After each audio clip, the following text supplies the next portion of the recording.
Hey guys, it's Jan, also known as Zenbluster, and in this video we are going to be building a VZ chassis tuned class car.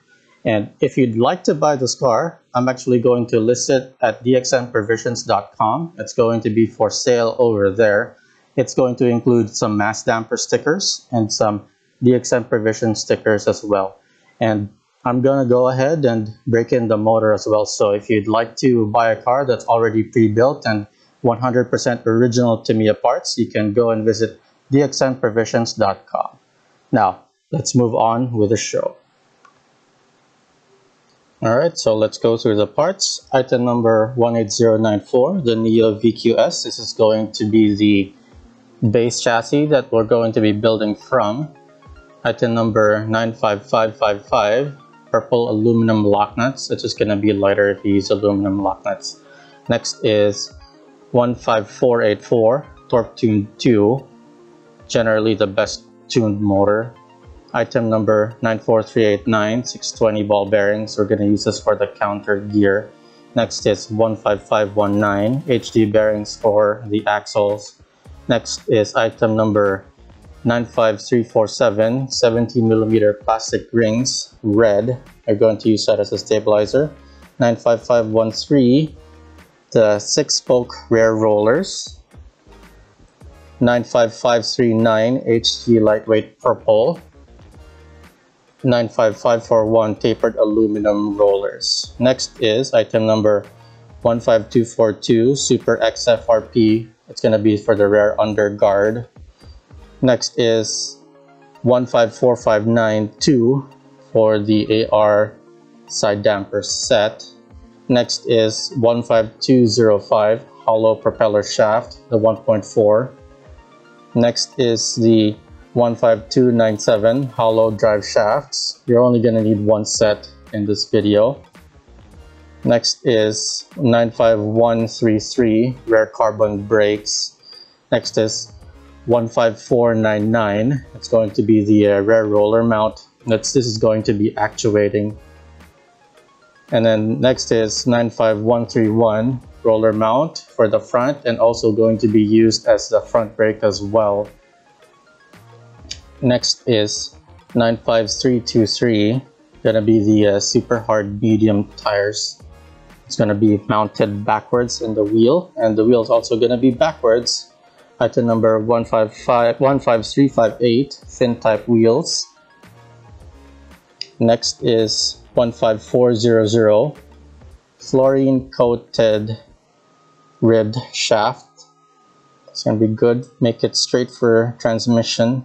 Next is 94768, roller spacers. Next item is 94381, the spring caps. These are gonna hold the rear mount roller, and then the springs 10305. Next is 15473, aluminum spacers. You're only gonna need one set.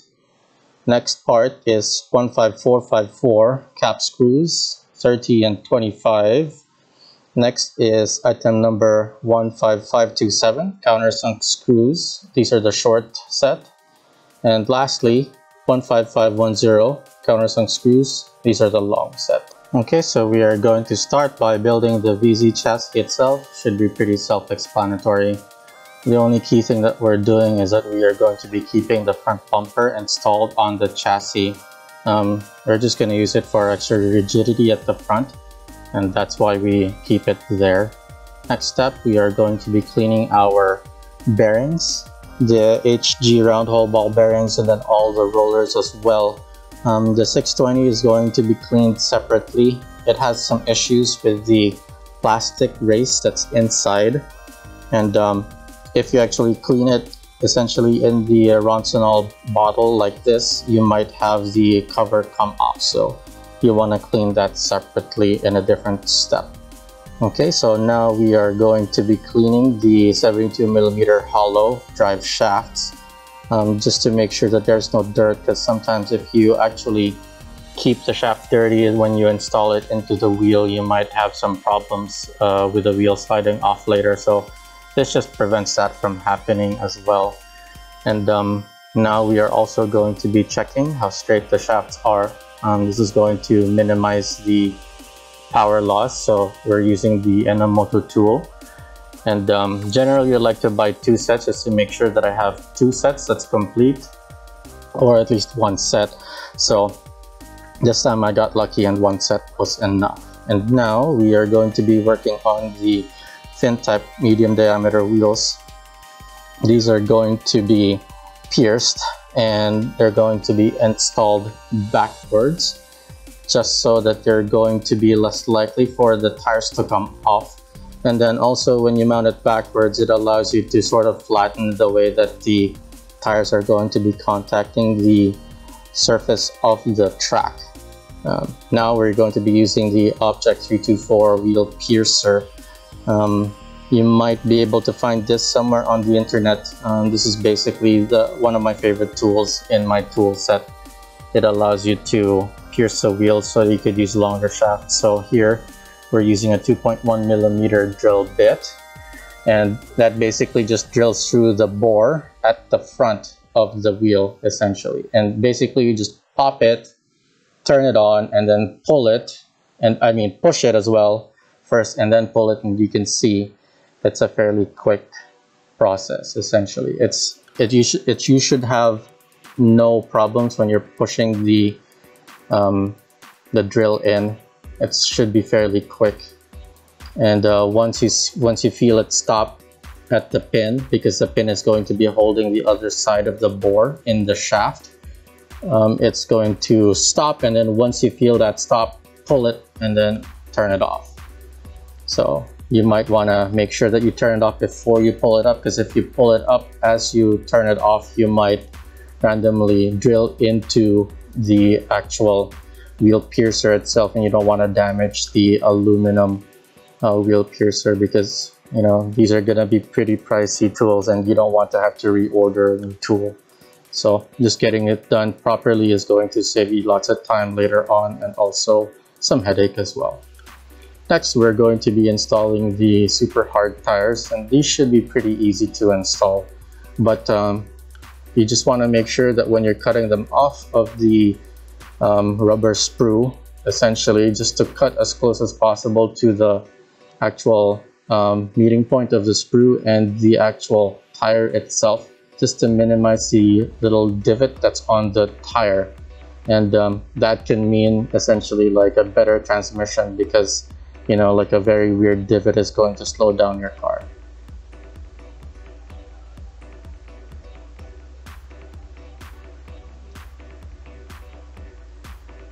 Now we're installing the tires on the wheel.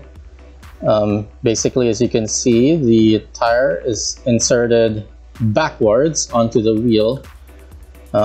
What this is going to allow you to do is allow you to have the tires contacting the track at a little bit more flat, because the tires, if you actually look at it, the inside of the tire is actually slightly thicker than the outward side facing the tire wall where the print is. So that's slightly thicker than the outside part of the tire. And then the wheel also itself, since you cannot trim it because it's tuned class, the inside of the wheel is also slightly thicker.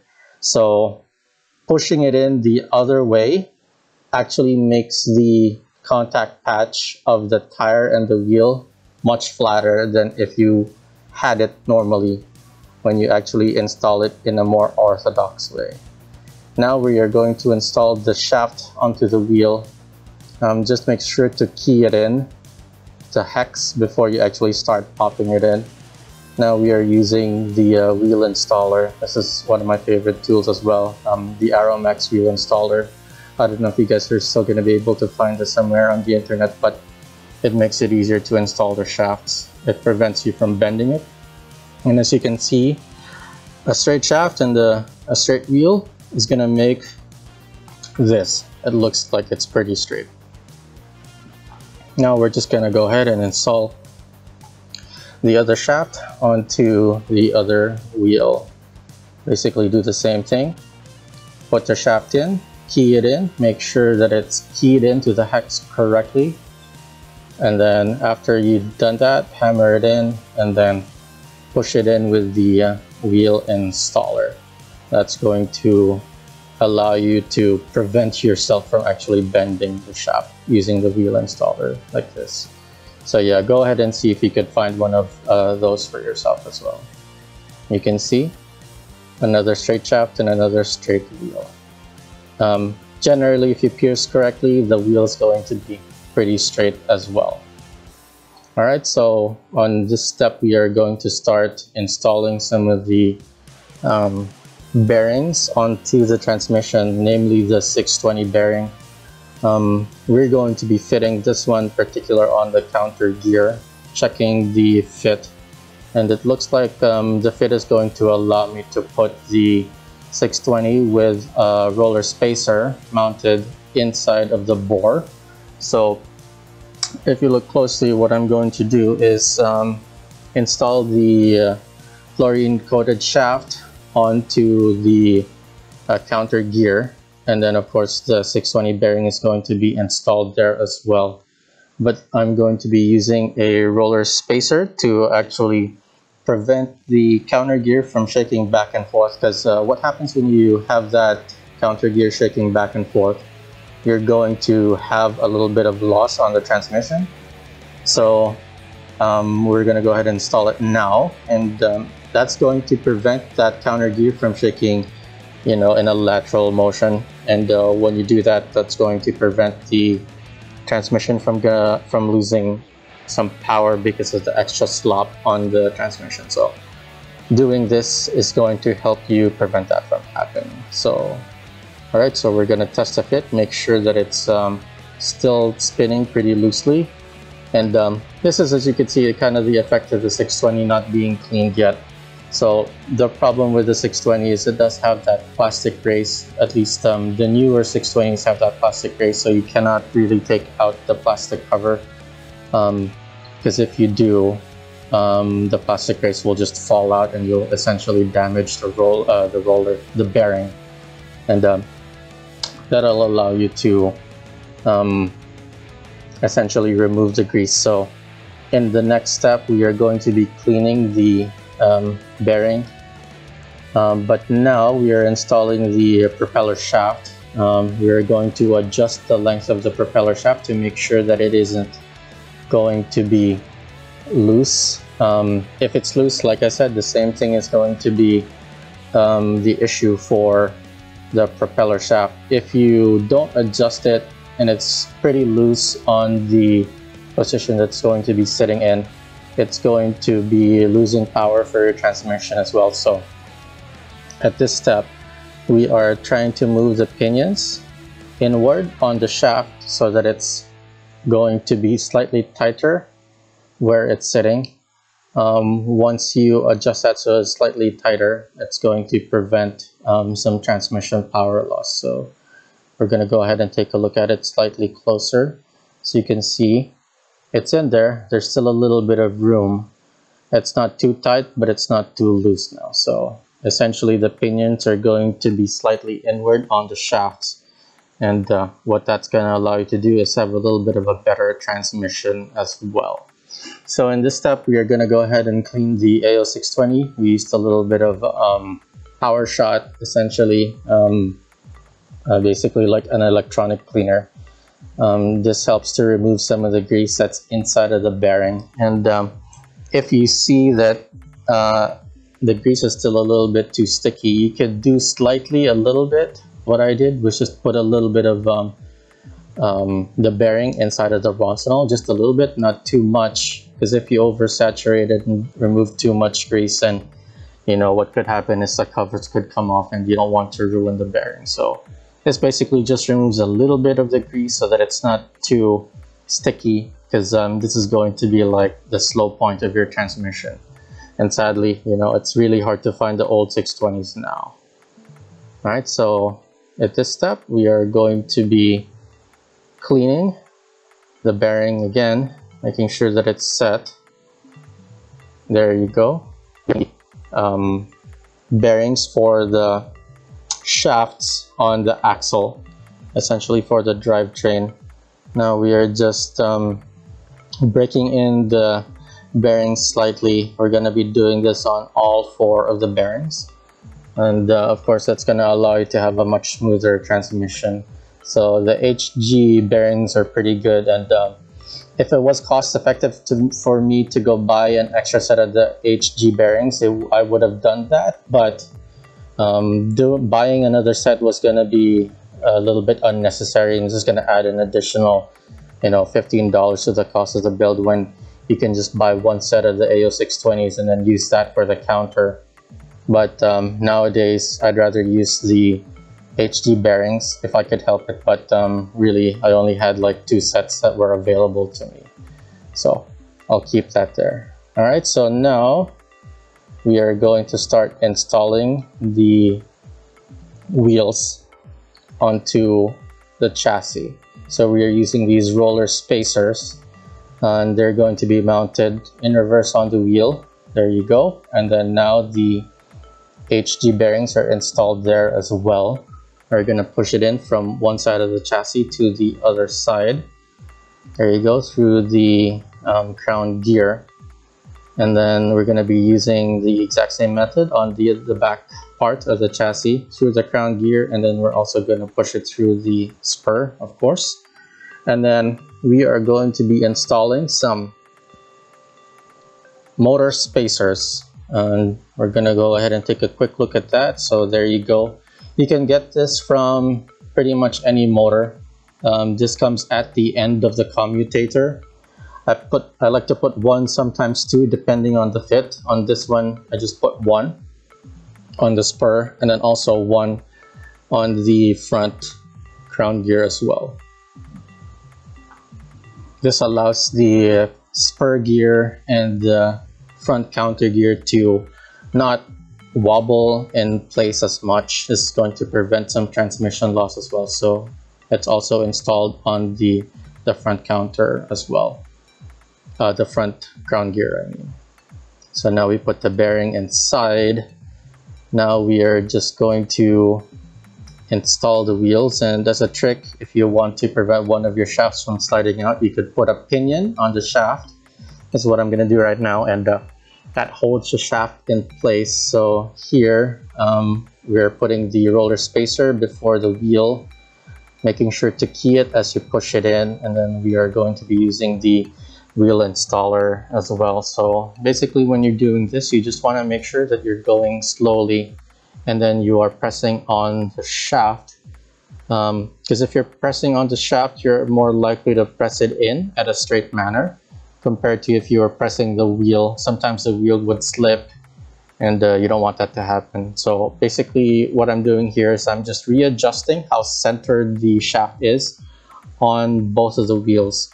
Just want to make sure that there's the same amount of shaft protruding from one side as it is on the other side as well. So that just makes it a little bit more even, and then of course aesthetically wise it's going to look a lot better. So we're doing the same thing at the front wheels as well. So just adjusting slowly, we're making sure to push the shaft and then the bore. You don't want to damage the shaft as you're installing it, because you're essentially defeating the purpose of checking how straight the shaft is by doing that. So here, just be careful. And then what I'm doing is that I'm just centering the shaft on the wheel over here.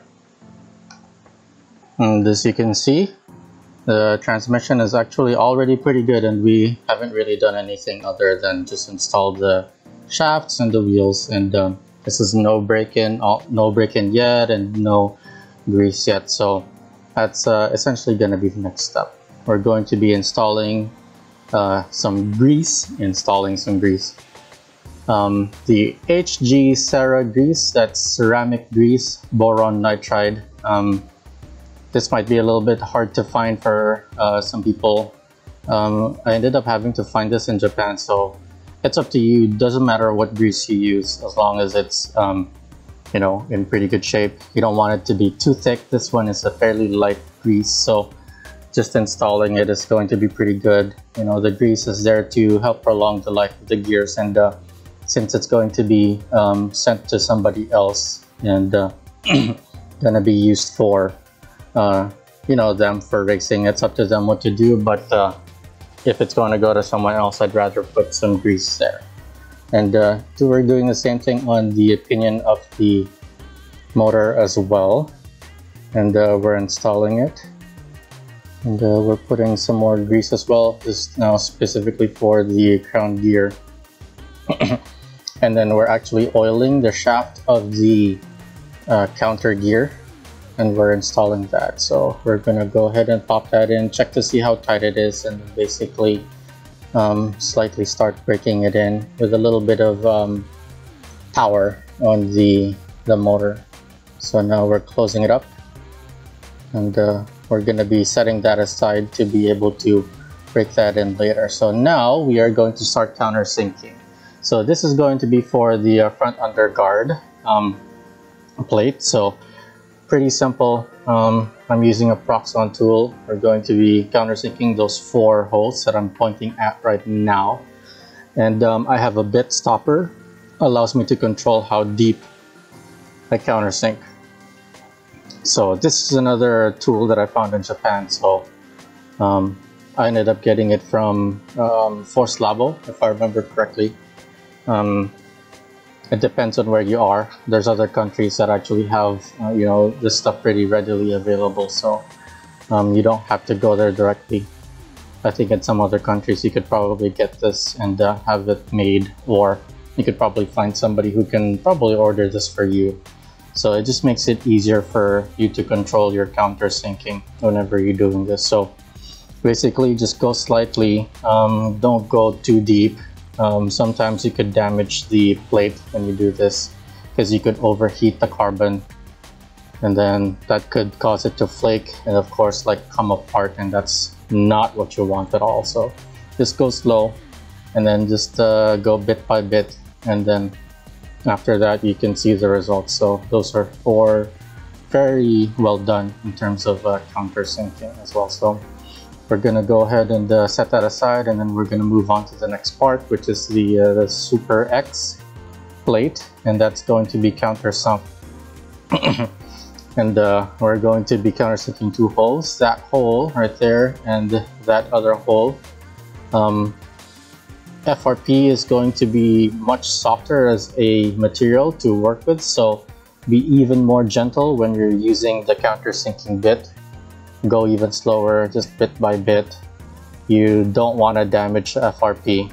This is easier to damage, and it's easier to go through the FRP rather than the carbon, essentially, because carbon is a little bit more resistant to any cutting. It's actually sort of easier to cut because of how stiff it is. FRP is too easy to cut. So here you go, just 2 nicely done cuts. Next is going to be the rear brake.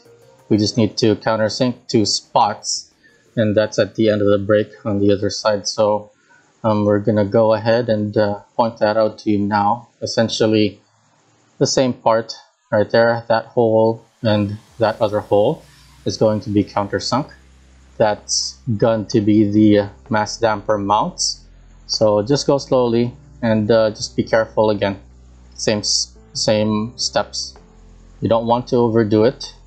Just make sure that, you know, both of the cuts are as even as possible. And you can also use a countersunk screw to check it every once in a while to see how it fits. So there you go. Those are 2 nicely done cuts as well. So alright, so we're going to move on to the last part. This is going to be the most confusing part, although it shouldn't be too confusing. The AR side dampers. So when you countersink this, you should make sure that you are countersinking the right holes. You don't want to be countersinking the same way for both FRP plates. You essentially want to countersink them in a mirror. Essentially, both parts should be a mirror of each other, because they're going to be mounted on 2 separate sides, left and right. Just countersink those holes essentially. So those 2 on the side, make sure those are keyed in. They're going to be put onto one side of the chassis, and then make sure that you put it on the correct side as well. So this one is being countersunk in the mirror location. There you go. making sure that you're countersinking the correct holes. And because if you do this incorrectly, you're gonna have to buy another set, and it's pretty annoying. Or actually, since you're buying 2 sets of the AR chassis, you can just use the extra, but I mean, if you could have done it correctly the first time, that just saves you an extra part, and you could use those AR chassis. And you know, this build, I'm building it for sale, so any extra parts that are left over are going to be included in the shipment. So as you can see, those are mirror images of themselves. So one side's going to be on the left and the other side's going to be on the right side. Now we are going to start installing some of the hardware. So this is going to be the countersunk screws. We're just going to take them out of the packaging and separate them, essentially, just so that you have a little bit of organization. Those are the short screws, and then we're separating the long screws, and then we're also going to be using one set of the aluminum spacers as well. We only needed one. Some of the extra 1.5mm spacers we're gonna need, we could actually get from some of the parts that's available there. So that's a 25mm countersunk screw. Those are going to be used to mount the rear brake. So we're mounting them through the Super X plate, right? And then through that plate, it's going to be mounted on the brake. And then we're going to be using 2 1.5mm spacers. There you go, 1.5mm. We're gonna put them on top, right there, to drop the brake a little bit. So there you go, just go slowly. You don't want to bend the shaft as you're installing it. You don't want to bend the screws, I mean, as you're installing it. So it's happened before, you know. Just make sure, and then you go slowly. And just use, if you can find yourself some JIS screwdrivers, because just to let you know, the screws that Tamiya uses are not actually Phillips head. Those are JIS screws. So there you go. That is the rear brake and other guard mounted on the chassis. Next, we are going to mount the front brake. We're going to be using 12mm screws, countersunk. Fairly easy, fairly self-explanatory. You just drive them through the holes that are on the position for the bumper. Essentially, those are going to be used to mount the top roller plate as well. So you need 4 of them. Those in the 4 holes that I showed you earlier when we were countersinking them. And just make sure that you don't over tighten them, because you don't want to strip the bumper of plastic. Just go slowly and then just retorque them slightly, you know, one after the other, bit by bit, like what I'm showing you now on the video. And there you go, the front brake installed. So now those are 8mm countersunk screws. So we just need to drive them through 2 sides, and then we are going to be using 4 1.5mm screws, countersunk. Oh no, not 1.5mm screws, but 1.5mm spacers. And just go through the hardware that we've already used. Some of the 1.5mm spacers are going to be in there. 95133, look for that one. There will be 4 1.5mm spacers included on that part. So we're just using the 1.5mm spacers to drop the FRP plate slightly. This is going to give us a little bit better balance. The lower you mount the dampers, the better the balance can be. Sometimes if it's too low, it could cause problems. So this is just a very slight drop in FRP, a 1.5mm drop in the position. So it's slightly lower, as you can see. There you go. Now the rear brakes are installed, and so are the side dampers. And then these are going to be the rear mass damper mount. So just use some spring washers. You're gonna need 2. And then these are 25mm countersunk screws as well. And then we're going to be using some normal nuts on the mass damper as well. So When I'm putting this in, I'm driving the nut down and then also adjusting the spring washer so that it's centered on the nut when I'm tightening it, so that it's uniform, so that it's even on the nut when it's being locked into position. So there you go. The front screws are now going to be put on the side damper. These are going to be 30mm screws, and the same parts are going to be used, some spring washers and also some normal nuts. And there you go. We're just going to put the spring washers in and then the normal nuts, and we are going to tighten them, and then of course center the spring washers on the screws as well, and then also on the nut so that it's uniform when you're tightening it down. So there you go. That's it for that part, and we're gonna go take a closer look at it. So that's the rear dampers and the front side mounts installed as well. So there you have it. Next step, we are going to start installing the rear mount plate. We're going to be using just one aluminum lock nut for now. This is going to be the center pin, essentially a pin that supports the back rollers. So this is going to be a little bit confusing in terms of where it's going to be placed. So we are gonna go ahead and take the what do you call it, the hardware out. So we're gonna need some of those parts as well.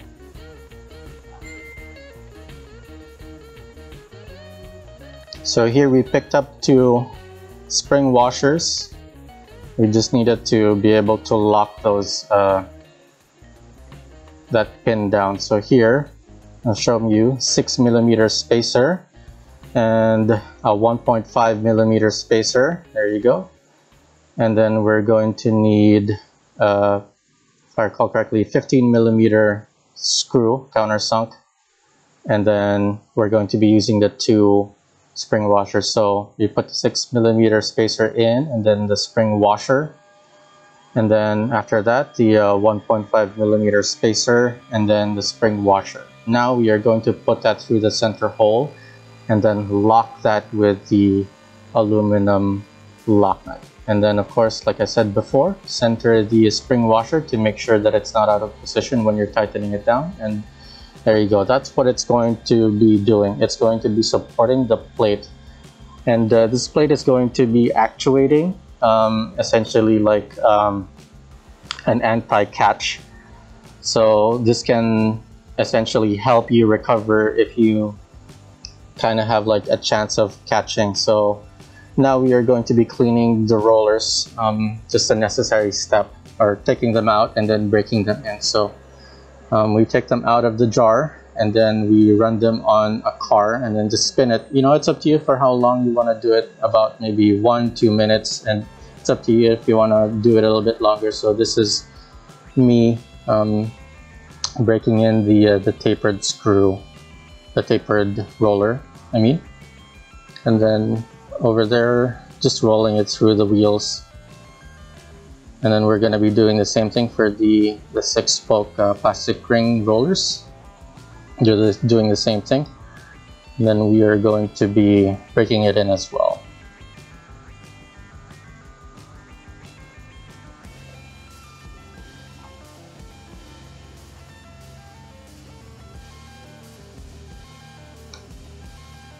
So we are going to be installing the rear rollers. So we're going to need 6 of these roller spacers, and then 2 of the aluminum lock nuts, and then 4 of those 3mm spacers, and then 2 of those long spacers. I don't actually know how long it is, so now we're gonna go ahead and use the 30mm cap screws, the 30mm, yes, and the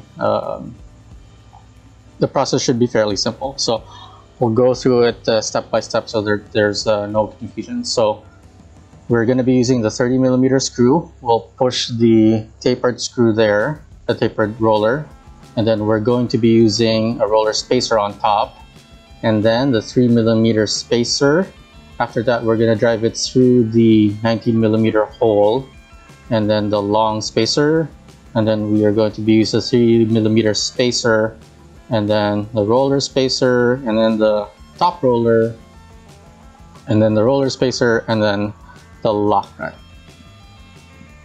Now you may notice that I did not use 8 spacers. What essentially that happens is that the cap screw is actually good enough to actually hold that roller in place, so that allows you to minimize the amount of weight that you use when you're actually using the cap screw. So as you can see, we're using the hole that's slightly closer to the chassis. When you mount it, there's 2 holes right there. Those are both 19mm. Use the one that's closer to the chassis. So there you go, we have it mounted now, and then we're going to be using the softer springs, the black springs. We're just taking it out of the packaging, and then we're going to be pushing them onto the spring caps. The easier way to do it is for you to actually push the spring into the spring cap first, not like what I'm doing right now initially. So there you go, I realized that, so I'm pushing the spring into the cap first, and then once it's there, it's going to be held in place by the cap, and then you mount the springs, and then you lock it into position with the lock nut. So there you have it. And right now it's a little bit tight, but you can loosen it over time. Basically just like twisting it out of place, and then essentially that what allows you to do is that allows you to recover a little bit more. So when you're landing and your car is slightly off kilter, this allows your car to recover and essentially buckle out of the way so that it's more likely to come back onto the track. Next, we are going to be breaking in the front roller set. The HD 19mm rollers should be a pretty easy step. You just use the shaft of a motor and then just run it on the car to essentially what this is doing is that it's doing 2 things, essentially breaking in the gears and the transmission at the same time as I'm breaking in the HD 19mm rollers as well. So you're doing a double duty of the step. So the 19mm, that one should be a fairly smooth roller. And then next is we're going to be taking out the 17mm roller. The plastic ring, we're breaking this in. The 17mm rollers are fairly smooth on their own as well, so they should be problem-free when you're using them. And essentially doing this after you've done the break-in, you can cut out the extra plastic that's on the 17mm, and that's what I'm doing right now, just taking them out. So now we are going to be mounting the front roller assembly. We take it apart, and then we are going to start mounting it. So we're going to be using the 25mm cap screws at the front. This one should be fairly easy to tell. We're going to be using a total of 6 lock nuts for the front roller assembly, essentially 4 lock nuts to hold the mount in place, and then 2 to hold the rollers. So the roller positioning should be fairly easy. You're gonna need 8 roller spacers and then 2 of the long spacers. So roller spacer on both sides, and then the HG roller. Now we're going to put the roller spacer again on both sides, and then we're going to be using the long spacer. I don't remember what measurement it is. And then next we are going to be putting another set of roller spacer for both sides right there, and then the 17mm rollers for both sides, and then the roller spacer as well, and then the lock nut. And then you basically just lock that in place. Don't over tighten these aluminum lock nuts, because if you do, you will strip them and they will be pretty annoying to remove. And there you go. Just essentially once you feel a decent amount of resistance, you just stop. Because if you, like I said, if you over tighten them, they're going to be tough to remove essentially, and you essentially just ruin the aluminum lock nut there. And There you go. This is before the dampers are installed. Not much else that you need to do other than install the dampers. So here you go. We are going to be using 2 of the cylinder dampers at the back right here. And then just lock them in place with the aluminum lock nuts. Don't over tighten them like I've mentioned before. Just a little bit slightly. We put them at the top.